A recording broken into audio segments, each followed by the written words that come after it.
గౌరవనీయులు ఇప్పుడే మాట్లాడినటువంటి మాజీ మంత్రివర్యులు శ్రీనివాస్ గౌడ్ గారు, పెద్దలు మాజీ శాసనసభ్యులు అంజన్న యాదవ్ గారు, అందరికీ నమస్కారం.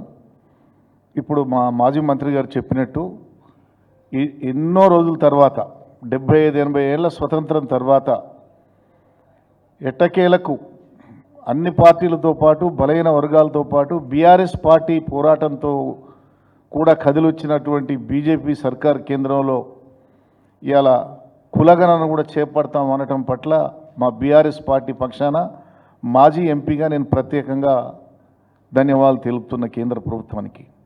కానీ ఈ యొక్క ప్రకటనలకే పరిమితం కాకుండా వెంటనే పార్లమెంట్లో బిల్లును ప్రవేశపెట్టి ఈ జనగణనతో పాటు కులగణన బిల్లును కూడా పాస్ చేసే దాంట్లో ముందు రావాలని మేము కోరుతున్నాం.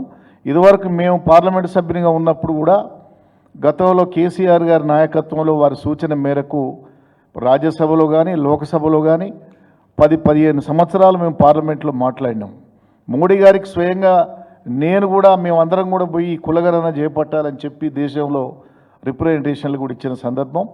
అట్లనే దానికి తోడు ఇవాళ ముఖ్యమంత్రి గారు మేమేదో చేసినాం, మమ్మల్ని చూసి వాళ్ళు ఏదో చేసిరు అన్నట్టు అంత మేమే, మా రాహుల్ గాంధీ మేమే అన్నట్టు ఈయన సంకలు కొట్టుకుంటుంటే నవ్వు వస్తుంది అందరికి కూడా. అది ఇవాళ పోరాటం కాదు కదా. భారతదేశంలో ఉన్నటువంటి ఓబీసీలు బీసీలు అందరూ కూడా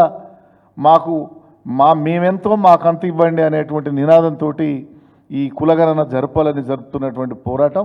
దానికి మీరు మొన్న కామారెడ్డి డిక్లరేషన్ ప్రకారం మీరు చేస్తామన్న ప్రకారం ఇంకా చేయలే కదా. 42% నువ్వు ఈ మన లోకల్ బాడీస్కి ఏం అవకాశం ఇవ్వలే, ఉద్యోగ అవకాశాలు ఇవ్వలే, విద్యార్థులకు అవకాశాలు ఇవ్వలే. ఇప్పుడు నీ చేతిలో ఉన్న మంత్రి పదవులు ఈ కార్పొరేషన్ చైర్మన్లు 42% ఎట్లయినా బీసీలకు మేలు జరుగుద్ది కదా. అటువంటి మంచి ఆలోచన లేకుండా రాజకీయంగా పబ్బం గడుపుకున్నామంటే కుదరదు. ఖచ్చితంగా కేంద్రంలో ఉన్నటువంటి రాష్ట్రంలో ఉన్నటువంటి ప్రభుత్వాల మీద బీఆర్ఎస్ పార్టీగా మేము ఒత్తిడి తెస్తాం. చట్టపరంగా రిజర్వేషన్లు అమలయ్యే వరకు కూడా మేము పోరాటం చేస్తాం. ఎందుకంటే కేసీఆర్ 2004లోనే అప్పుడు ప్రధానమంత్రిని కలిసినాడు ఈ కులగణన గురించి. తర్వాత 2014లో 20 కోట్లలో కూడా మనం అసెంబ్లీలో తీర్మానాలు చేసి పంపడం జరిగింది మా పార్టీగా. అందుకని ఖచ్చితంగా వీరిచ్చిన మాట ప్రకారం కులగణన జరిపే వరకు మేము పోరాడతాం.